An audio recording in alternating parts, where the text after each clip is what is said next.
오늘 오후 시간에는 성경을 바로 보자 29번째 시간 천국과 지옥에 대해서 말씀을 드리도록 하겠습니다.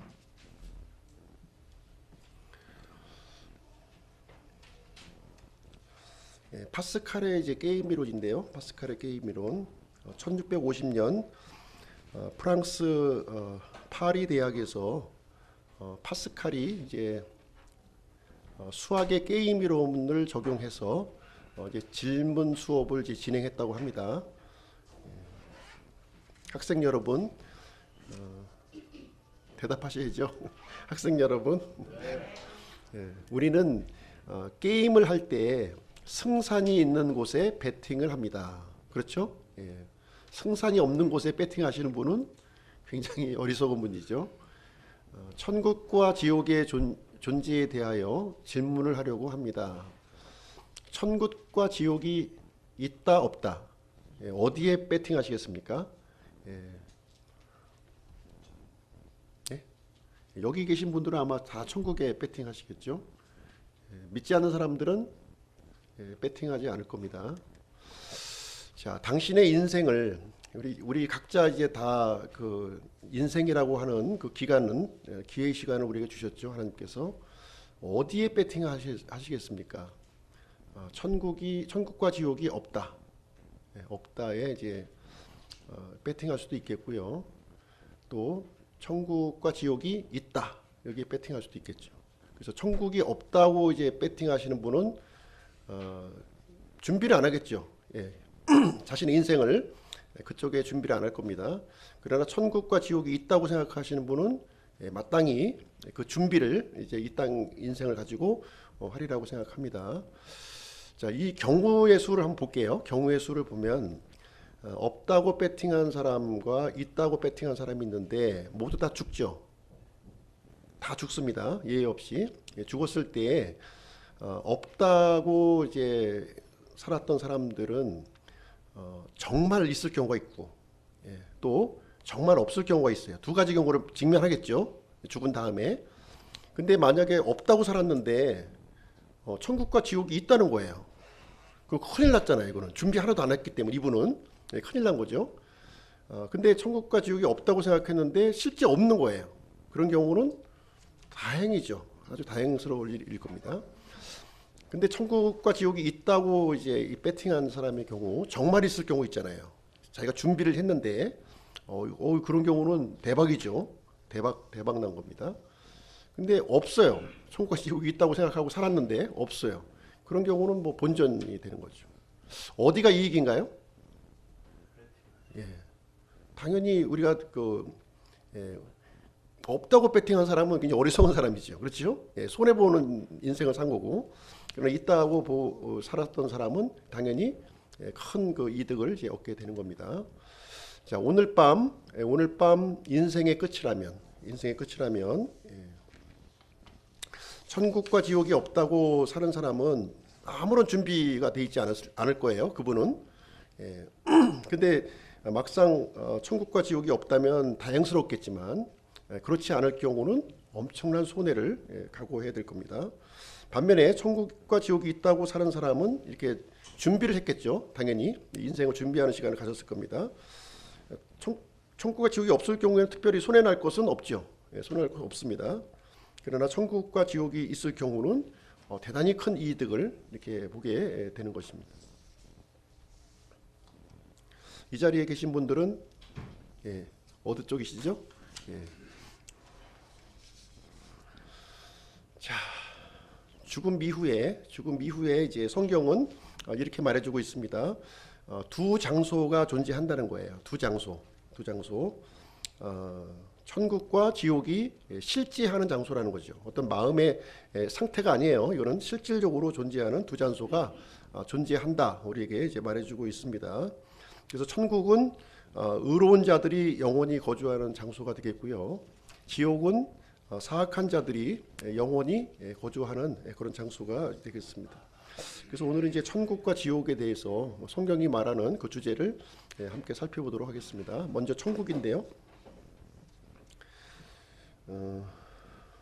영어로 이제 히븐입니다. 하늘이에요. 성경에는 세 종류의 하늘이 있다 이렇게 가르쳐주고 있는데요. 첫 번째 하늘은 지금 이제 그 새가 날아다니고 구름이 있는 곳이에요. 그러니까 대기권을 얘기하고 있는 거죠. 대기권 하늘이고요. 두 번째 하늘은 이 해와 달과 별, 천체가 있는 공간을 얘기합니다. 세 번째 하늘이 있는데요. 이것은 하나님의 초소가 되겠습니다. 하나님의 초소가 있는 곳이 셋째 하늘이 되겠습니다. 성경은 이제 그 천국을 때로는 이제 낙원이라고 표현이 되어 있는데요. 낙원. 이 낙원은 셋째 하늘의 그 일부가 될 거예요. 일부. 그렇죠? 그 셋째 하늘이 더 큰 개념이고요. 그리고 이제 이 낙원은 셋째 하늘에 포함되어 있는 한 영역으로 이렇게 이해하시면 되겠습니다. 그래서 고린도후서 12장에 보시게 되면 사도 바울이 이게 3인칭을 이렇게 써서 자신이 셋째 하늘을 이제 경험했던 그 이제 사건을 거기서 이제 제시하고 있습니다. 그래서 이 낙원은 그리스도인들이 이제 죽으면 육체의 죽음을 다 맞이하겠죠. 죽으면 이제 가게 되는 그런 장소가 되겠습니다. 그래서 몸은 이제 무덤에 묻히는 거고요. 몸은 그리고 이제 우리의 혼은 이렇게 낙원에 이제 가게 됩니다. 그랬을 때 이제 예수님이 이제 재림하시게 되는데요. 재림하시게 되면 이제 첫째 부활이 이루어집니다. 첫째 부활은 이제 의로운 자의 부활이죠. 의로운 자의 부활이 이루어지게 되면 이분들은 그리스도의 심판석에 들어갑니다. 그리스도의 심판석에 들어가고요. 그다음에 이어서 이제 결혼식이 이제 스카이 웨딩이죠. 스카이 웨딩. 결혼식이 이어지고 그리고 나서 이제 최종 처소인 새 예루살렘으로 이렇게 들어가게 됩니다.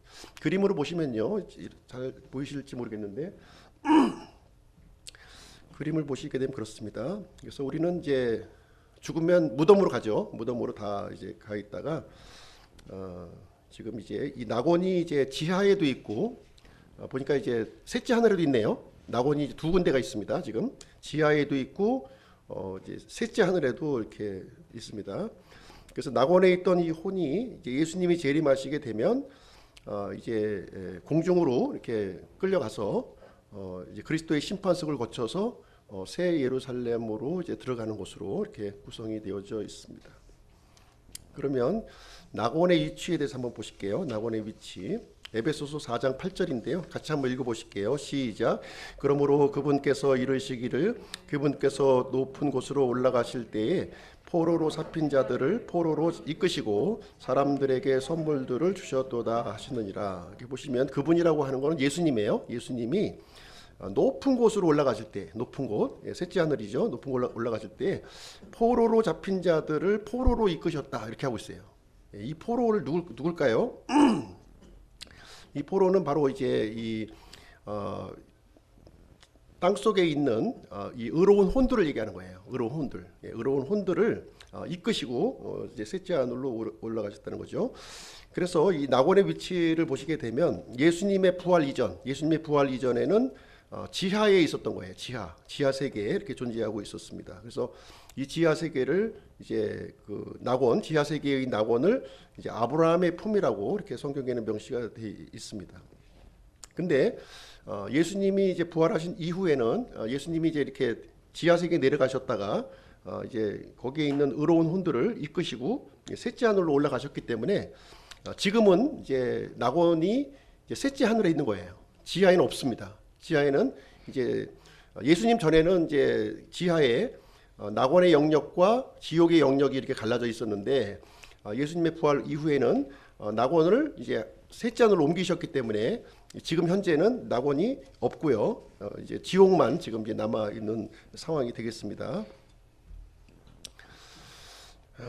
그 낙원 이제 천국은 이제 성도들의 처소가 되는 겁니다. 성도들의 처소.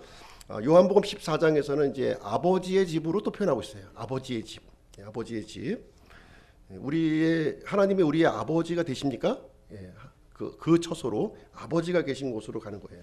그래서 예수님이 십자가에서 이제 죽으시기 전날 밤 제자들을 이제 위로하고 격려하는 말씀이 되겠습니다. 이때 뭐라고 이제 예수님이 이제 말씀하시냐면 내 아버지의 집에는 거할 곳이 많다는 거예요. 이 성도들이 거할 장소가 굉장히 많이 있다는 거죠. 그래서 이제 여기서 예수님이 처소를 예비하러 가신다고 그랬어요. 또 특별한 처소, 우리 이제 믿는 사람들이 들어가는 특별한 처소를 이렇게 예비하러 올라가신다 이렇게 말씀을 해주셨습니다. 그래서 내가 있는 곳에 너희도 함께 이렇게 할 것이다 이렇게 말씀해 주셨는데요. 여기는 더 이상 이제 질병이나 어떤 고통이나 죽음이 없는 그런 이제 장소가 되겠습니다. 영원한 집이고 영원히 거할 처소예요. 그래서 육신을 입고 우리 그리스도인들에게는 이제 죽음이 이제 나쁜 게 아니죠. 나쁜 게 아닙니다. 육신의 장막을 벗고 영원히 하나님과 함께하고 예수 그리스도와 함께하는 그런 공간이 이제 되겠습니다. 죽음 이후의 이제 경험에 대해서 좀 이제 말씀을 드리면요, 우리가 죽음을 맞이할 때 어떤 현상이 일어날까요? 아버지 집으로 안내할 이제 천사를 만나게 될 것입니다. 죽는 순간, 임종의 순간이죠. 그때 이제 우리는 육체의 몸을 벗어나서 영적 세계에 적합한 그 몸을 우리가 입게 될 것입니다. 이것을 이제 솔리시 바디라고 합니다. 솔리시 혼적인 몸이라고 그래요. 아직 육체는 이제 그냥 남아 있는 거죠. 남아 있지만 여전히 뭐 영안실이든 어디에 남아 있을 거예요. 그렇지만 우리의 그 혼은 솔리시 바디라고 이제 이런 이제 새로운 이런 수트를 우리가 이제 입게 될 것입니다. 아주 셋지 하늘에 적합한 그런 몸을 입게 될 것이고요.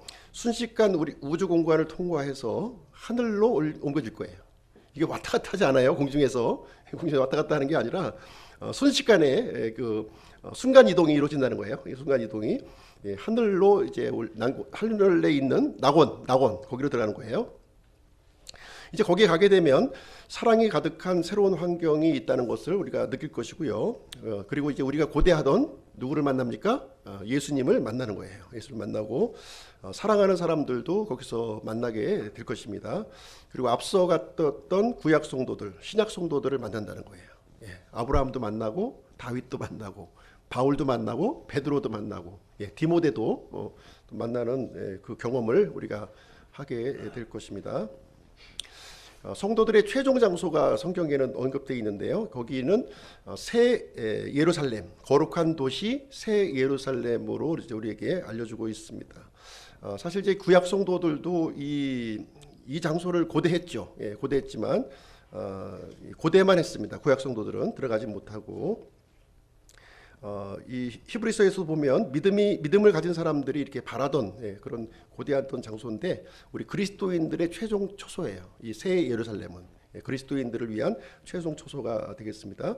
그래서 위에 있는 예루살렘, 살아있는 하나님의 도시 이런 정도로 표현을 해주고 있습니다. 그래서 우리 그리스도인의 삶이 이제 오늘 아침 시간에도 말씀드렸다시피 이 믿음의 삶이라고 하는 것이 이렇게 사도 바울과 같이 이게 이 전도 여행을 하고 있는 거죠. 지금 전도 여행을 하고 있는 것이고 지금 믿음의 선한 싸움을 우리가 이제 하고 있습니다. 그렇지만 우리의 최종 목적지는 이 새 예루살렘, 거기에 우리가 온전한 몸과 온전한 혼과 온전한 영으로 우리는 거주하게 될 것을 우리에게 성경은 약속하고 있는 거죠. 그렇죠? 우리는 그 소망을 바라보면서 힘들고 어렵지만 이 믿음의 삶을 우리가 견지하고 이제 살아가는 것이 되겠습니다. 자, 두 번째로 이제 지옥에 대해서 한번 보실게요. 지옥은 이제 지하 세계인데요. 지하 세계인데 히브리어로는 이제 스올입니다. 스올이라는 단어를 쓰고 그리스어로는 하데스라는 단어를 이제 사용하고 있습니다. 그래서 히브리어 그 스올이라는 단어를 이제 우리 흠정역 성경에 보시면 지옥으로 31번, 무덤으로 31번, 구덩이로 3회 이렇게 이제 그 번역이 이제 되어졌어요. 그래서 이 스올이라고 하는 뜻이 이제 어떤 의미를 갖고 있냐면 속이 비어 있는 지하 장소다 이런 의미를 이제 가지고 있습니다. 그래서 아래쪽에 있는 공간을 우리에게 지칭해주고 있고요. 그리스어로는 이제 하데스라는 단어를 11회 이제 신약 성경에 나오고 있는데요.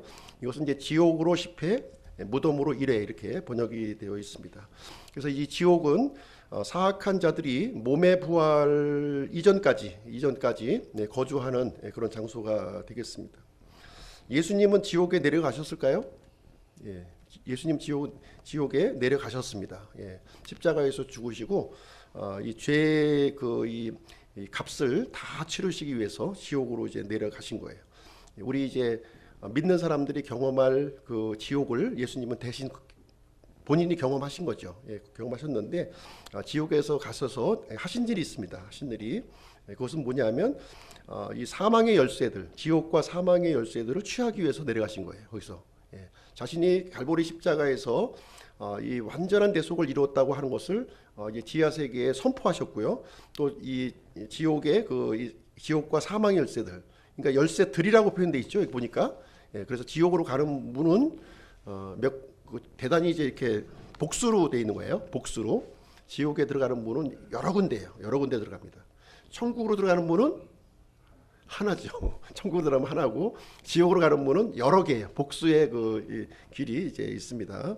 근데 이 지하 세계를 이제 보시게 되면 과거에는 이렇게 좀 나눠져 있었던 거예요. 낙원 구역과 지옥 구역 이렇게 나눠져 있었던 거예요. 나눠져 있습니다. 근데 이 낙원 구역은 셋째 하늘로 이제 옮겨져 간 거죠. 지금 예수님 옮기셨고요. 이 지옥 구역은 여러 개의 문과 여러 개의 이 챔버, 여러 개의 방으로 또 이렇게 구성이 되어 있는 거예요. 그래서 원래는 이제 이 낙원과 이 지옥은 이렇게 경계가 있습니다. 경계. 그래서 우리 부자와 나사로 이야기를 이렇게 보시게 되면 이 부자는 뭘 요청했나요? 너무나 고통스럽고 이 뜨거워서 이 혀에 이제 물 한 방울을 요청했죠. 그래서 이제 아브라함이 부자와 이 나사로 사이에는 이 깊은 구렁텅이가 있기 때문에 건너갈 수도 없고 건너올 수도 없다 이렇게 이제 표현하는 내용이 이제 있습니다. 그래서 예수님은 지옥의 열쇠들을 취하기 위해서 이렇게 내려가시게 되었습니다. 여기 이제 그림을 보시게 되면요, 지하 세계를 보게 되면 여러 개의 구역으로 이제 나눠져 있는 것을 이제 볼 수가 있습니다. 예. 그래서 타르타로스라는 구역도 있고요. 그다음에 아부소스 이제 구역도 있고 이제 파라다이스도 있었는데 이것은 이제 셋째 하늘로 옮겨진 상황이 되겠습니다. 그래서 이 지옥은 지구 중심부에 있는 거예요. 지금 지구 중심부에 이렇게 있습니다. 그래서 예수님께서 이제 이 지옥에 대해서 설명하시기를 요나의 이제 고래 뱃속에서 3일 밤 3일 낮에 있었던 것을 이제 말씀하시면서 예수님도 땅의 심장부에서 사흘 동안 머물러 있을 것을 이제 여기서 말씀을 해 주셨습니다. 그리스어로 하데스가 지옥이라고 이제 얘기했는데요. 이 안에는 이 아부소스라고 하는 바닥이 없는 구덩이가 있어요. 이제 개역 성경에는 이제 무저갱이라고 돼 있죠. 이 무저갱이라는 공간이 있어요. 이게 이 악한 영들이 가장 싫어하는 말이 뭐냐면 이 아부소스에 보내는 거, 아부소스에 들어가는 걸 굉장히 싫어하는 거예요. 두려워해요. 그래서 예수님 오셨을 당시에 이 악한 영들이 이제 예수님 앞에 나와서 막 이 간청하는 내용이 있습니다. 제발 나를 이렇게 흑암에 깊은 이 아부소스에 넣는 것을 이제 하지 말아달라고 지금 그걸 부탁하는 장면을 우리가 볼 수가 있습니다. 그래서 우리가 악한 영을 대적할 때 아부소스 얘기하면 이제 도망가요. 애들은 도망가 버립니다. 아부소스를 굉장히 싫어해요. 거기 무서운 곳이고 마귀도 무서워하는 거예요. 거기는 마귀. 거기는 마귀가 들어가는 곳이에요. 마귀. 대장마귀 있잖아요. 대장마귀가 들어가는 곳이기 때문에 아무나 못 들어가요. 그냥 아주 사악한 그런 곳이고 아주 하나님의 심판의 정도가 굉장히 강한 그런 장소가 되겠습니다. 타르타로스라고 하는 또 영역이 있는데요. 타르타로스는 이 타락한 천사들이 지금 이제 사슬로 묶여 있는 장소입니다. 이 노아의 홍수 때 아주 나쁜 짓을 자신의 처소를 이렇게 이탈해서 이렇게 범죄한 천사들이 있었어요. 그 당시에 이 하나님이 정하신 그 질서, 이 경계를 넘어서서 이 천사가 이 사람의 딸들과 이렇게 결합하는 아주 악한 일을 했던 그 천사들을 여기 이제 타르타로스에 여기 집어넣습니다. 그리고 이제 구렁텅이는 경계를 얘기하고 있는 것이고요. 긴 경계입니다. 그래서 이렇게 돼 있고요. 그래서 이 내용이 부자와 나사로는 비유가 아닙니다. 부자와 나사로 이야기는 비유가 아니에요. 비유가 아니라 실제 이야기를 예수님께서, 비유는 사람 이름이 나오지 않아요. 비유에는 사람 이름이 이제 언급된 것으로 지금 실제 이야기를 예수님이 여기서 해주고 있는 건데요. 그가라고 하는 것은 이제 부자입니다. 부자가 지옥에서 고통 중에 눈을 들어 멀리 아브라함과 그의 품에 있는 나사로를 보고, 그래서 예수님의 부활 이전에는 이제 그 지하 세계에 이 낙원과 이런 이 지옥이 같이 이렇게 같은 바라볼 수 있는 그런 공간이 있었고요. 그 사이에는 깊은 구렁텅이가 이렇게 있었던 겁니다. 부자와 나사로는 모두 몸은 무덤에 있었죠. 무덤에 있었는데 지금 보니까 부자의 낙원과 그 지옥에 가 있는 이 부자와 나사로가 서로를 알아보았나요, 못 알아봤나요? 알아보았죠. 알아보았습니다. 그래서 이제 이 혼이라고 하는 것이 이 무형적인 것이 아니라 이게 솔리시 바디, 그러니까 이제 우리 육체와 똑같은 몸의 형태가 그대로 입고 있는 거예요. 그래서 고통도 느끼고 또 감각도 있고요. 또 목마름도 느끼고 또 기억도 있습니다. 기억도 있는 것처럼 다 이런 것을 이제 그런 내용들이 이제 거기에 이제 기록이 되어 있어요. 그래서 부자가 간청하죠. 우리 아직 살아있는 형제들이 있는데 제발 여기 좀 오지 말게 해달라고. 그래서 나사로를 좀 보내달라 이렇게 얘기하지만 이제 아브라함이 죽은 자가 살아서 돌아간다 하더라도 이렇게 회개하지 않는다는 거죠. 그래서 지금 이제 이 모세와 이 대언자의 글이 있기 때문에 그것을 통해서 구원받을 수 있고 지옥에 안 올 수 있다 하는 것을 이제 가르쳐 주게 됩니다. 지옥에 어떤 존재들이 갈까요? 지옥에 가는 존재들이 이제 기록되어 있는데요. 계시록 21장 8절에 보시면 지옥에 가는 존재들이 이제 언급되어 있습니다. 물론 이제 사탄, 적그리스도, 거짓 대언자, 타락한 천사들, 마귀들, 개들 이렇게 들어갑니다. 이렇게 맨 마지막에 개도 들어가는데요. 지옥에 강아지가 들어가는가 보다 이 생각하시면 안 돼요. 지옥에 강아지 없어요. 지옥에 강아지가 없고 여기서 얘기하는 이 개는 마귀의 사역자들, 얘기는 거짓 교사들을 얘기하고 있는 거예요. 거짓 교사들, 이 하나님의 말씀을 전하는 이 강단에서 다른 교리, 다른 성경에 없는 다른 교리를 전달하는 그런 분들이 들어가는 거예요. 분들이라고 해야 되겠죠.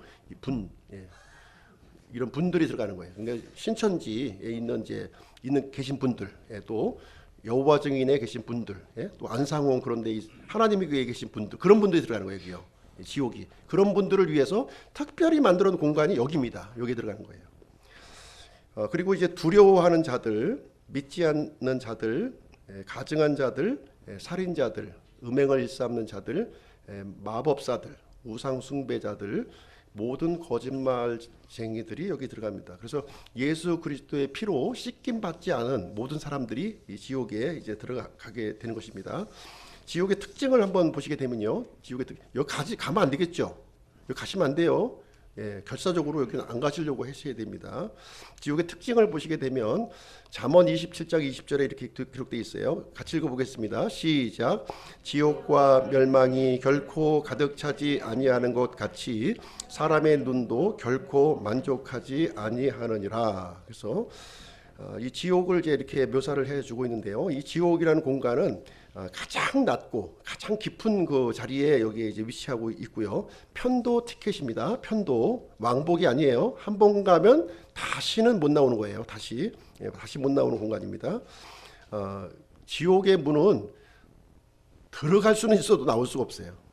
들어가는 수는 있어도 나올 수가 없어요. 이렇게 문을 이렇게 보시게 되면 문이 이렇게 깔때기처럼 이렇게 되어 있는 거예요. 깔때기처럼 돼 있어서 우리 이제 물고기 잡을 때 어항 있죠. 어항 같이 돼 있는 거예요. 물고기가 어항 속에 들어가죠. 이렇게요. 근데 들어간 물고기는 밖에 나올 수 있나요? 못 나와요. 이렇게 돼 있기 때문에 이렇게 깔때기처럼 그렇게 지옥이 구성이 되어 있는 것입니다. 이 지옥은 결코 가득 차지 않는다는 거예요. 무한정 들어갑니다. 무한정. 하나님을 크게 만들어 놓으셨어요. 크게. 이게 결코 차지 않도록 만들어 놓으셨고요. 결코 빠져나오지 못하는 한번 들어간 공간은. 그래서 우리가 이제 살아있는 이 기회의 시간을 잘 우리가 사용을 해야 된다는 겁니다. 이 기회를, 이 하나님이 주신 기회를 노는 기회로 사시면 안 되는 거예요. 노는 기회로. 노는 기회로 주신 것이 아니라 하나님을 찾는 기회로 주신 거예요. 이 우리에게 주어진 시간은 그것을 이제 아셔야 되는 것입니다. 자, 지옥에는 등급이 있을까요, 없을까요? 있습니까, 없습니까? 있을 것 같아요. 천국에 등급이 있습니까, 없습니까? 없어요? 천국도 등급이 있어요. 천국에 가시면 해의 영광이 있고 달의 영광이 있고 별들의 영광이 있는 거예요. 다 영광의 등급이 달라요. 영광의 등급이. 지옥도 마찬가지입니다. 지옥도 마찬가지예요. 큰 그거는 이제 갈라지지만 그 안에서도 이렇게 있다는 거예요. 한번 보겠습니다. 그럼 지옥의 등급을 어떻게 판단하느냐? 제 얘기가 아니라 책에 있는 얘기를 드리는 거예요. 책에 있는 얘기를 하는 겁니다. 민수기 32장 23절에 보면 이 죄가 너희를 찾아낼 줄 분명히 알라 그랬어요. 죄는 찾아다닙니다. 이렇게요. 아주 기가 막히게 찾아내는데요. 어떻게 이제 등급을 이제 판단하냐면 첫 번째로 구원받을 빛과 기회의 정도에 따라서 달라진다는 거예요. 그래서 우리 이제 뭐 유튜브나 이런 데 보면 이순신 장군, 세종대왕이 구원 받았을까요? 안 받았을까요? 이런 질문 많이 나오죠. 예. 아니 아마존에 있는 사람들 구원받을 그런 복음을 못 들어서 죽은 사람 어떻게 돼요? 이런 질문이 이제 많이 나오죠. 예. 거기에 보시면 이 아담의 후손으로 태어난 사람은 다 지옥으로 가는 거예요. 아담의 후손으로 다 지옥으로 갑니다. 이게 기본 값이에요. 기본 값입니다. 여기에서 벗어날 사람은 아무도 없어요. 그런데 그 아담의 후손으로 이렇게 살았던 사람들 중에 복음을 접한 사람이 있고요. 복음을 많이 접한 사람이 있어요. 이렇게 주일날 이렇게 설교도 듣고요. 또 이제 뭐 책도 읽고요. 여러 가지 이 구원에 대한 그것을 많이 들었던 사람이 있어요. 그러고서 안 믿은 사람이 있다니까요. 안 믿은 사람. 근데 어떤 사람의 경우는 참 너무 안타깝게도 복음을 접할 기회가 이렇게 없었던 거예요. 두메산골에 살다 보니까 이렇게 딱히 이렇게 복음을 전하는 분들하고 접촉할 기회가 없었던 거예요. 이러다가 죽은 거예요, 이분은. 그러면 이 두 분이 지옥에 갔는데요, 다 똑같은 지옥에 간다면 불공평하겠죠. 하나님은 그걸 판결하신다는 거예요. 똑같은 지옥에 갔지만 이 구원받을 기회가 많이 있었음에도 불구하고 받지 못한 사람들은 좀 더 큰 형벌이 주어질 것이고요. 불행하게도 이게 못 받았던 이 사람은 좀 이제 그 형벌이 좀 적을 수밖에 없는 것이죠.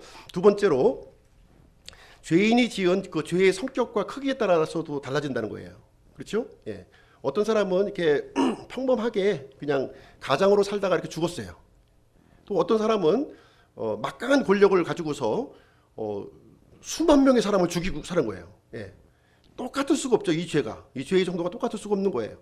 지금 뭐 히틀러라든가 스탈린이라든가 지금 전쟁을 일으키고 있는 푸틴이라든가 이런 사람하고 그냥 이렇게 셀러리맨으로 이렇게 정상적인 가정을 이루고 사람이 다 안 믿은 사람이겠죠. 안 믿은 사람을 전제했을 때 똑같이 하나님이 죄를 단죄하지 않는다는 거죠. 더 큰 형벌이 이제 기다리고 있다는 거죠. 예. 세 번째는 범죄의 횟수입니다. 예, 범죄의 횟수. 한 번 죄를 지은 거하고 계속 이게 반복해서 지은 죄하고는 분명히 차이가 있죠. 성경에는 물론 한 번만 죄를 져도 그건 죄예요. 예, 법을 어긴 겁니다. 그렇지만 이 범죄 횟수에 따라서 이 공평하신 하나님은 이거를 이제 판결을 하실 거라는 거죠. 예. 그래서 이거를 이제 우리가 지옥에 다 가는 사람이지만 그래도 그 중에서 굉장히 뜨거운 지옥이 있고요. 좀 약간 덜 뜨거운 지옥이 이제 있을 것을 이제 우리는 생각해 볼 수가 있습니다. 지옥의 이제 필요성인데요. 지옥의 필요성. 지옥이 필요합니까? 지옥이 필요하죠. 그렇죠? 우리가 살고 있는 이 시대에 감옥이 필요한 거하고 똑같아요. 감옥이 없으면 어떻게 될까요, 지금? 감옥에 없게 되면은 이분들이 계속 이렇게 자유롭게 범죄를 더 하겠죠. 예, 그렇기 때문에 이 격리하기 위해서 지옥이 이제 필요하다는 겁니다. 그래서 죄를 벌하기 위해 형벌의 장소로서의 어떤 이 지옥이 필요하고요. 1차적으로. 두 번째는 죄인과 의인을 격리할 필요성이 있다는 거예요. 지금 요즘에 좀 화성에 누구죠? 화성에 성범죄자가 막 못 들어오게 막 막고 있잖아요. 왜 못 들어오게 막습니까? 우리 자녀들을 그 사람으로부터 보호하기 위해서. 예. 그러니까 의인의 보호를 위해서 지옥이 이제 필요한 것이죠. 그리고 이제 죄인이 자신이 이 선택한 거, 하나님께서는 분명히 자유의지를 우리에게 주셨잖아요. 자유의지를 주셨지만 자유에 대해서는 반드시 뭐가 따라요? 책임이 따르는 거죠. 자유만 누리고 나는 책임을 안 지겠다는 이거는 있을 수가 없는 거예요. 예, 권리가 있는 반면에 의무가 있는 것처럼 자유에 대해서는 반드시 책임을 묻는 겁니다. 그래서 책임을 묻기 위해서 반드시 지옥이 이제 필요하다는 것을 이제 말씀해 주고 있습니다. 그래서 믿지 않는 사람들의 최종 종착지가 이제 바로 이제 나와 있는데, 지옥이 최종 종착지가 아닙니다. 지옥이 최종 종착지가 아니라 성경에서 최종 종착지는 불호수예요. 불호수. 개역 성경에는 불못으로 되어 있죠. 불못하면 어떤 느낌이 듭니까? 정원에 있는 못, 연못으로 정도로 생각하잖아요. 그게 아니라 불호수예요. 호수. 예, 호수. 예, 호수. 그래서 이제 굉장히 영역이 더 큰 것이 되겠습니다. 신자의 최종 종착지는 새 예루살렘이죠. 그렇죠? 새 예루살렘인 것처럼 이 불신자의 최종 종착지는 불호수입니다. 그래서 구약 성경에서는 어떻게 표현하고 있냐면 히브리어로 도벳이라고 표현하고 있고요. 도벳. 신약에서는 게헨나 이렇게 표현합니다. 게헨나. 여기가 최종 종착지. 불과 유황이 끊임없이 타는 곳이에요. 끊임없는 고통이 이제 있는 그런 장소가 되겠습니다. 그래서 이 지옥의 위치는 이제 지구 중심부고요. 지구 중심부가 되고요. 그다음에 불호수는 지구 밖에 우주의 한 공간이 될 것으로 추정하고 있습니다. 예, 그래서 굉장히 좀 넓은 공간에서 불신자에 대한 형벌이 이제 이루어질 것으로 이렇게 보여지고 있습니다. 자, 그러면 어떻게 우리가 지옥을 피할 수 있습니까? 어떻게 우리가 지옥을 피할 수 있을까요? 예. 행위로는 불가능하다는 거죠. 사람의 어떤 노력과 행위로는 지옥을 피할 방법이 없어요. 이거는 방법이 없다는 게 맞아요. 사람으로서는 방법이 없습니다. 예, 사람의 의는 하나님이 보실 때 누더기 조각에 불과해요. 마치 아담과 이브가 무화과 나무 잎으로 자신을 가렸던 것과 같이 이 누더기, 걸레에 불과합니다. 사람이 아무리 뛰어난 의를 이렇게 이뤘다 할지라도 하나님이 보실 때에는 이 누더기 조각에 불과하다. 그 의로는 지옥의 불을 피할 수가 없습니다. 예, 그 대가를 반드시 지불받아야 되는데요. 그래서 하나님께서는 지옥을 피할 수 있도록 하기 위해서 예수 그리스도를 마련하셨다는 거예요. 예수 그리스도를 마련하셔서 이 보이지 않는 하나님을 보이는 하나님으로 우리에게 보내주신 거예요. 그래서 그 예수 그리스도를 개별적으로 구원자로 받아들이면 이 경험이 있어야 됩니다. 예수님을 영접한 경험이 있어야 돼요. 예, 오전에도 말씀드렸죠. 주 예수 그리스도를 믿으라. 그러면 내가 구원받고 내 집이 구원을 받으리라 이렇게 얘기했잖아요. 그렇죠? 개별적으로 받는 거예요. 집단적으로 구원받는 게 아니라 개별적으로 내가 하나님 앞에서 내가 죄인인 것을 시인하고 인정하고 그걸 돌이켜서 하나님이 보내주신 예수 그리스도를 나의 주인으로 구원자로 이렇게 영접할 때 하나님께서 성령님을 우리 마음속에 주시는 거예요. 그 보증으로. 예, 성령님이 구원의 그 증거가 되는 겁니다. 내 고백이 증거가 아니라 하나님께서 보내주신 성령님이 그 구원의 증거가 되는 거예요. 그래서 예수 그리스도의 그 피의 공로, 대속의 공로를 통해서 우리가 피할 수 있다는 겁니다. 모든 사람은 죄인이기 때문에 자기 죄값으로 자기가 죽는 거예요. 근데 예수님은 죄가 없으신 분이죠. 하나님이십니다. 깨끗하신 분으로서 이제 영원한 희생물이 되신 거예요. 완전한 희생물이 되어 주셔서 모든 인류의 죄를 다 사하시고도 남는 거죠. 예수님의 피값은. 그래서 예수님의 피의 공로를 통해서 이제 구약에서는 어린 양으로 이렇게 표현이 되어 있고요. 이 어린 양 대신 예수님의 대신 속죄 요 길을 통해서 이렇게 지옥을 피할 수 있는 길을 우리에게 마련해 주신 거예요. 유일한 길이에요. 유일한 길. 천국 가는 유일한 길이 지옥을 벗어날 수 있는 유일한 길이다. 그렇지 않으면 다 지옥의 그 문으로 우리가 들어가게 되어 있는 것이 되겠습니다. 그럼 하나님의 의를 얻는 방법을 한번 보겠습니다. 하나님의 의를 어떻게 얻느냐? 간단해요. 하나님의 의를 얻는 것은 첫 번째 인정하는 게 있어야 돼요. 인정.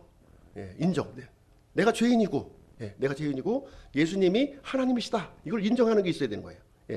이 인정이 있어야 되는 것이고요. 그리고 나서 회개, 돌이킴이 있어야 되는 거예요. 유턴. 우리가 부산으로 가고 있습니다. 부산을 가고 있는데 가만히 보니까 남쪽으로 가는 게 아니라 북쪽으로 올라가고 있는 거예요. 북쪽으로. 어떻게 해야 돼요? 유턴해, 유턴. 계속 가시면 안 되는 거예요. 평양으로 올라가는 겁니다. 평양으로. 유턴해서 이렇게 방향을 바꾸는 것이 바로 회개가 되겠습니다. 이 회개는 두 종류의 회개가 있는 거예요. 두 종류의 회개가 있다. 두 종류의 회개. 첫 번째 회개는 뭐냐? 죄로부터 돌이키는 거예요. 죄로부터 돌이키는 것. 두 번째 회개는 뭐냐? 하나님을 향한 회개예요. 죄로 돌이키는 거에서 끝나면 안 돼요. 나는 죄인이야. 아유, 오늘도 죄인이야. 내일도 죄인이야. 이거로 끝나시면 안 되는 거예요. 새벽기도 가서 오늘도 죄를 졌어요. 용서해 주세요. 또 그 다음 날로 가도 죄를 졌어요. 용서해 주세요. 계속 회개만 하는 거예요. 죄를 회개해. 회개를 하지만 하나님을 향한 회개가 있어야 되는 거예요. 하나님께로 돌이켜야 되는 거예요. 그 다음에 가룟 유다가 자신의 죄를 고백했죠. 무지한 우리 주인을 이제 죽였다는 고백을 했습니다. 죄에 대한 고백만 있었던 거예요. 주님께로 돌이키지 않은 거죠. 주님께로. 그것이 이제 그게 같이 두 종류의 회개가 이루어져야 되는 것이고요. 믿음이라고 하는 것은 받아들이는 거예요. 내가 받아들이는 거예요. 주님을 주인으로 그리스도로 받아들이는 겁니다.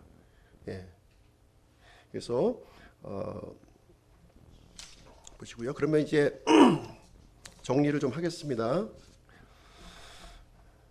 구원의 원리에 대해서 잠깐 좀 소개를 해드리도록 할게요. 책 뒤편에 이제 부록에 나와 있는 건데요. 구원의 원리에 대해서 잠깐 좀 보도록 하겠습니다. 첫 번째로 우리가 구원의 필요성을 있어야 돼요. 우리가 구원의 필요성을 느끼셔야 돼. 내가 구원 받아야 되겠다. 구원 받아도 되고 안 받아도 돼. 이러면은 못 받는 거예요. 나 구원 받아야지. 나 꼭 받아야 돼. 지옥 가기 싫어. 천국 갈래. 구원 받으셔야 되는 거예요. 그 필요성을 분명히 알 수 있어야 됩니다. 왜 그렇습니까? 모든 물건은 만든 사람이 있어요. 이 마이크 만든 사람 있습니까? 있죠. 의자 만든 사람 있어요? 있죠. 책상 만든 사람 있어요? 있습니다. 피아노 만든 사람 있어요. 이 건물 만든 사람 다 있어요. 저절로 존재하는 거 하나도 없어요. 저절로. 그럼 사람은 어떻게 생겼습니까? 아니, 의자는 저절로 그 의자는 만들어졌는데 의자보다 더 정교한 사람은 저절로 생길 수가 있습니까? 그럴 수가 없죠. 사람은 철저하게 설계의 산물이에요. 이 디자인이 너무나 뛰어난 거예요. 우리 눈, 코, 귀, 혀의 입맛, 우리 언어 이렇게 보면요, 이거는 설계 없이는 존재할 수가 없는 거예요. 설계 없이는. 그렇죠? 그래서 바로 우리 사람을 존재케 하신 분이 누구시다? 하나님이시라는 거예요. 창조주 하나님께서 우리를 만들어 주셨다는 것을 알 필요가 있는 것이고요. 이 창조주 하나님은 만드신 분이시기 때문에 만든 물건에 대해서 이렇게 심판하실 때가 있다는 거예요. 우리도 그렇지 않습니까? 공장에서 물건 만들면 다 파나요? 그렇지 않죠. 분명히 품질 검사를 통해서 합격된 것만 이렇게 나가는 거예요. 마찬가지로 우리 사람도 하나님의 창조된 이 사람도 이게 부적격자로 이렇게 판정이 되면 하나님이 보실 때 부적격자가 되면 폐기 처분이 되는 거예요. 폐기 처분. 그게 지옥입니다. 지옥. 그리고 합격이 되면 이제 천국으로 곳간으로 우리가 들어가는 것이 되겠습니다. 일단 우리가 하나님의 존재에 대해서 곰곰이 생각할 필요가 있다는 거죠. 하나님은 반드시 존재하는 거예요. 하나님 없이 어떻게 이런 일이 집마다 지은 사람이 다 있는데 하나님이 없이 어떻게 이 세상이 존재할 수 있겠습니까? 우리는 자연 만물을 통해서 질서를 볼 수가 있죠. 또 조화를 볼 수가 있는 거예요. 거기에 디자인된 걸 볼 수 있어요. 그런 것들이 다 이제 하나님의 존재를 우리에게 증거해 주고 있습니다. 자, 부적격자의 판단 기준입니다. 하나님께서는 부적격자를 어떻게 판단하고 있느냐? 그 기준은 하나님의 영광입니다. 하나님의 영광. 하나님의 영광과 일치되는 사람은 합격하는 것이고요. 하나님의 영광에 조금이라도 미달되는 사람들은 부적격자로 판정되어서 지옥으로 가는 거예요. 그러면 하나님의 영광에 사람이 어떻게 맞출 수 있습니까? 창조주의 영광에 이 창조물이 이룰 수 있나요? 불가능하죠. 그렇죠. 그럼 불가능한 거예요. 그래서 모든 사람은 하나님에게는 전부 부적격자라는 거죠. 죄인이라는 거예요. 죄인과 이 의로운 하나님은 함께 할 수가 없어요. 빛과 어둠이 함께 할 수 없는 것처럼 함께 할 수 없는 겁니다. 죄인은 반드시 자신의 죄의 대가를 치러야 되는 거예요. 죄의 삭은 사망이라고 분명하게 말씀해 주고 있습니다. 내가 죄인인가 아닌가를 아셔야 돼요. 첫 번째로 하나님이 계시는가 안 계시는가를 우리가 분별해야 되고요. 두 번째는 내가 죄인인가 아닌가 하는 것입니다. 의로운 사람은 구원받을 수가 없어요. 자신이 죄인인 것을 아는 사람만이 우리 구원을 받을 수가 있는 것이 되겠습니다. 자, 그러면 죄의 특징을 한번 보시게 되면 죄인은 본성적으로 죄를 짓는다는 거예요. 죄인인 걸 어떻게 알 수 있습니까? 죄를 짓는 걸 보면 죄인인 걸 알 수 있는 거예요. 본성적으로 죄를 짓기 때문에 그래요. 우리가 죄를 지어서 죄인이 되는 것이 아니라, 그렇죠? 죄인이기 때문에 죄를 짓는 거예요. 사과나무가 열려서 사과나무가 아니라 사과나무이기 때문에 사과를 열리는 거죠. 그렇죠? 그래서 죄인은 눈먼 소경이에요. 눈먼 소경. 볼 수가 없어요. 소경의 특징은 볼 수 없다는 겁니다. 육체의 소경은 이 세상을 볼 수가 없죠. 영적인 소경은 뭘 볼 수 없습니까? 영적인 걸 못 보는 거예요. 영적인 것을 못 보는 거예요. 그래서 죄인은 죄를 느끼지 못해요. 죄를 느끼지 못합니다. 시체는 그 1톤을 얹어 놓아도 느끼지는 못해요. 시체가 그 무겁다 이렇게 얘기하는 사람 있나요? 없어요. 시체는 말이 없는 거예요. 느끼지 못하는 거예요. 영적으로 죽은 사람도 마찬가지입니다. 이 죄의 무게를 느끼지 못하는 거예요. 죄를 자기가 짓고 있는 죄의 무게를 모르고 있다는 것이 되겠습니다.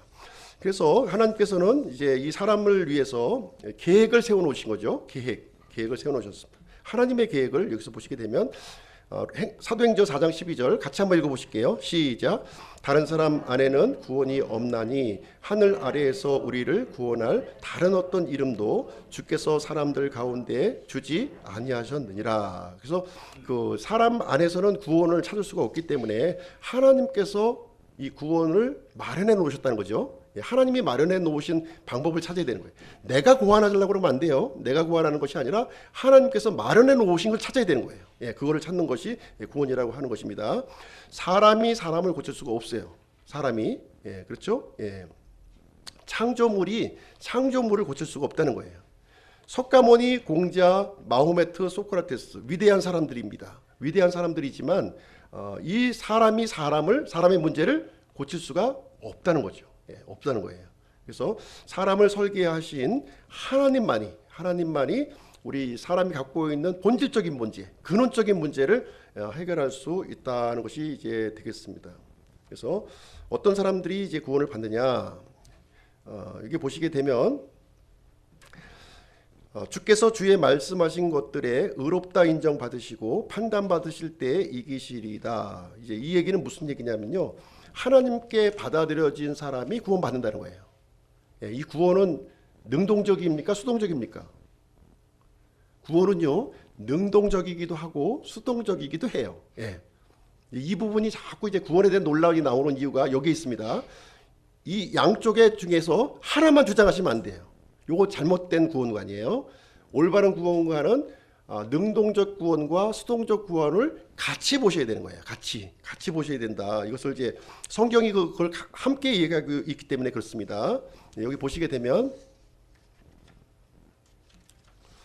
자, 영원한 생명을 얻으면 돼요. 구원은 영원한 생명을 이제 얻으면 됩니다.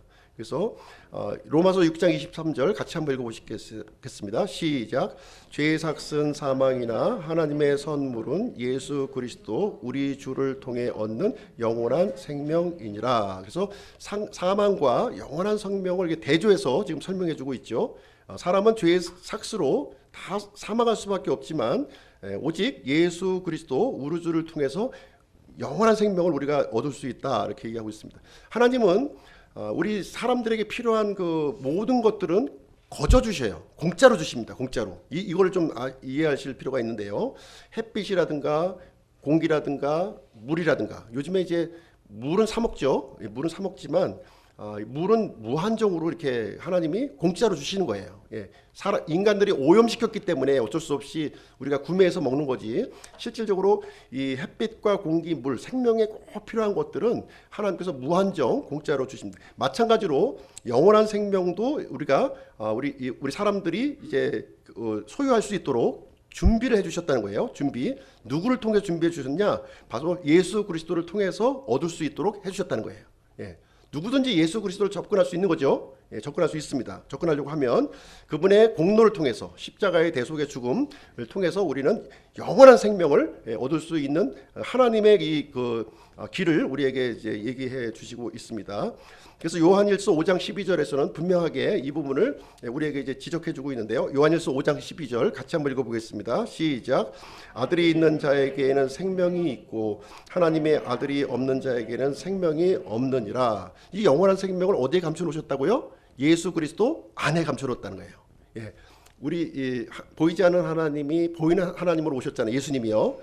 이 보이는 그 예수님 안에 영원한 생명을 하나님이 두셨다는 거예요. 이 예수 그리스도를 우리가 소유하면, 이 부활하신 예수님은 우리 마음속에 들어올 수가 있죠. 이제요. 들어올 수가 있는 거예요. 이제 이 부분이 예전에는 굉장히 어려웠을 것 같아요. 이 부분이 지금 예수님 어디 계신가요? 셋째 하늘에 계시죠. 지금 셋째 하늘에 계셔요. 셋째 하늘에 계신데 우리가 예수님을 우리가 모셔드릴 수 있습니까? 없어요? 셋째 하늘에 계신데 어떻게 모셔드릴 수 있습니까? 지금 우리가 이제 와이파이 쓰잖아요. 와이파이 쓰잖아요. 와이파이요. 와이파이를 통해서 멀리 있는 사람하고 만날 수 있어요? 만날 수 있죠. 인터넷을 통해 만나잖아요. SNS를 통해서도 만나고 문자를 통해서도 만나고 인터넷을 통해 만나잖아요. 그러면 셋째 하늘에 계신 우리 예수님과 우리 지상에 있는 우리 사람과 어떻게 만납니까? 성령님이 계시잖아요. 성령님이라고 하는 와이파이가 있잖아요. 예수님이 셋째 하늘 올라가시면서 하신 말씀이 뭐예요? 우리들에게 성령님을 보내시겠다고 약속하셨잖아요. 그 성령님이 지금 계십니까? 우리 교회와 함께하고 계시잖아요. 같이. 지금 함께 교회 시대와 함께 하신 성령님, 이분을 모셔드리면, 우리 마음속에 모셔드리면 예수님을 모셔드린 거라니까요. 이게 이해가 안 되십니까? 이 와이파이 시대에 살면서. 성령님이신 성령님 모셔드리면 바로 예수님을 소유한 거예요. 우리가요. 소유한 겁니다. 성령님은 우리가 이제 예수님을 주로 고백하고 내가 죄인임을 시인하고 하나님의 약속대로 내 그 마음 속에 들어오시도록 초청하면 들어오시겠다고 약속하시잖아요. 하나님은 진실하신 분이지요. 거짓말하지 않으시는 분이에요. 우리 속에 들어오시겠다고 말씀을 하셨다고요. 그래서 우리가 구원이라고 하는 거는 그냥 문자로 그냥 논리적으로 구원받는 게 아니에요. 실질적인 것을 얘기하고 있습니다. 예수님은 실질적으로 이 모든 세상을 다스리고 계시는 것이고요. 하나님의 말씀으로 이 세상을 운행하고 계신 분이신 거예요. 그 말씀에 근거해서 우리가 구원받을 수가 있다는 거예요. 어디서든 미국에서든 뭐 하와이에서든 우리 제주도든 우리 수원 영통이든 관계없다는 거예요. 다 성령님이 계시기 때문에 성령님을 우리가 모셔드릴 수 있다는 것을 얘기하고 있습니다. 성령님을 모셔드리는 사람들은 예수님 안에 또 들어가 있는 거예요. 그래서 예수님과 우리 그 신자들과의 관계는 상호 내주의 관계가 형성이 됩니다. 성령님이라고 하는 이 와이파이를 통해서 이것이 가능해지는 겁니다. 이 말씀이 이해가 되셔야 됩니다. 이게 어려운 말씀은 아닌데 와이파이 이해하시면 다 될 수 있습니다. 그래서 하나님께서는 우리에게 구원의 초청을 하고 있는 거예요. 이건 시간 제약도 안 받고요, 공간 제약도 받지 않아요. 이 말씀이 선포되는 곳에는 다 이루어지는 거예요. 이게요. 말씀대로 이루어지는 겁니다. 그래서 히브리서 3장 13절 같이 한번 읽어보실게요. 시작. 오히려 오늘이라고 불리는 때에 날마다 서로 권면하여 너희 중 아무도 죄의 속임수를 통해 강팍하게 되지 않도록 하라. 그렇죠? 오늘이라고 하는 것은 하나님의 말씀이 선포되어지는 바로 이 시간이에요. 이 시간, 말씀이 선포되어지는 이 시간에 어떻게 하냐면 서로 권면하라고 그랬어요. 날마다 서로 권면해서 죄의 속임수에 빠지지 말라는 거예요. 그것을 마음을 강팍하게 갖지 말라는 거예요. 하나님의 말씀에 대해서 귀를 열고 마음을 열고 받아들이라는 겁니다. 받아들이라는 거예요. 오늘이라고 불릴 때 하나님의 말씀이 선포되는 그 순간에 이제 받아들이라 하고 있습니다. 그래서 하나님의 심판의 시간이 이제 다가오고 있는 것이죠. 그래서 그 하나님께서 우리를 위해서 마련해 놓으신 이 방법을 믿고 수용하라는 거예요. 믿고 수용하라. 뭐 돈을 많이 줘야지 받는 것도 아니고요. 너무 간단한 방법이에요. 간단한 방법. 그래서 죄를 용서하시고 영원한 생명을 선물로 주시게 되고요. 우리는 값없이 구원의 기쁨을 누릴 수 있게 되는 것입니다. 자, 그럼 마지막으로 로마서 10장 8절 10절 한번 보시도록 하겠습니다. 로마서 8장 9절 8절부터 10절 우리가 잘 알고 있는 이 말씀인데요. 8절 그러나 그것이 무엇이라고 말하느냐 말씀이 내게 가까이 있어 내 입에 있고 내 마음에 있느니라 하나니 그것은 곧 우리가 선포하는 믿음의 말씀이라. 내가 만일 입으로 주 예수님을 시인하고 하나님께서 그분을 죽은 자들로부터 일으키신 것을 내 마음속으로 믿으면 구원을 받으리니 사람이 마음으로 믿어 의에 이르고 입으로 시인하여 구원에 이르느니라. 이 말씀을 잘 보시면요, 지금 선포하는 믿음의 말씀, 이 말씀이 내 입에도 있고 마음에도 있다고 그랬잖아요. 이 하나님의 말씀이 선포가 되고 있어요. 지금 뭐 유튜브를 통해서도 하고 인터넷을 통해서도 하고 주일날 예배를 통해서도 선포된 믿음의 말씀이 막 선포가 됩니다. 이 선포가 되었을 때 우리가 어떻게 반응해야 되느냐는 거예요. 어떻게 반응하느냐 이렇게 얘기하고 있죠. 9절에서 보면 내 입으로 주 예수님을 시인하고 하나님께서 죽은 자들로부터 일으키신 것을 내 마음속으로 믿으면 구원을 받으리니. 그래서 구원을 받는 게 여기 어떻게 표현하고 있냐면 수동으로 지금 이제 표현되고 있잖아요. 수동으로. 내가 노력해서 받는 게 아니라 주시는 거잖아요. 주셔야 받죠. 내가 안 주는데 내가 공을 던지지 않았는데 내가 받을 수 있나요? 공을 던져야지 내가 딱 받는 거죠. 구원은 이런 거라는 거예요. 반면에 또 다른 측면을 또 얘기하고 있습니다. 10절 말씀에 사람이 마음으로 믿어 의에 이르고 입으로 시인하여 구원에 이르느니라. 이거는 능동적인 부분을 얘기하고 있어요. 내가 적극적으로 이제 내 마음으로 이제 믿는 거예요. 내가. 네, 주님 저 죄인입니다. 주님 저는 주님의 종이 되겠습니다 하는 이런 그 적극적인 의사 표현을 하는 거예요. 해서 의에 이르고 입으로 시인하여 구원에 이른다고 그랬어요. 이른다. 그러니까 능동적인 거죠. 그래서 구원이라고 하는 것은 이게 두 가지 측면이 있는 거예요. 양쪽 측면이. 그러니까 이렇게 수동적으로 내가 받아들이는 부분이 있고요. 내가 적극적으로 내가 하나님께 다가가는 부분이 있다는 거예요. 이것이 같이 이루어져야 되는 거예요. 하나님이 아무리 공을 던져도요, 내가 팔짱 끼고 있으면 받을 수 있어 없어요? 못 받는 거예요. 내가 받으려고 준비를 하고 있어야지. 그래야지 받는다는 것이고요. 또 반면에 그 구원을 얻기 위해서는 내가 얻으려고 하는 이 필요성을 알고 받으려고 하는 이 간절한 마음이 있어야 된다는 거예요. 없으면 없는 사람은 받을 수가 없다는 거죠. 이 양쪽인 측면이 다 포함되어 있는 것이 바로 이제 구원의 모습을 얘기해주고 있습니다.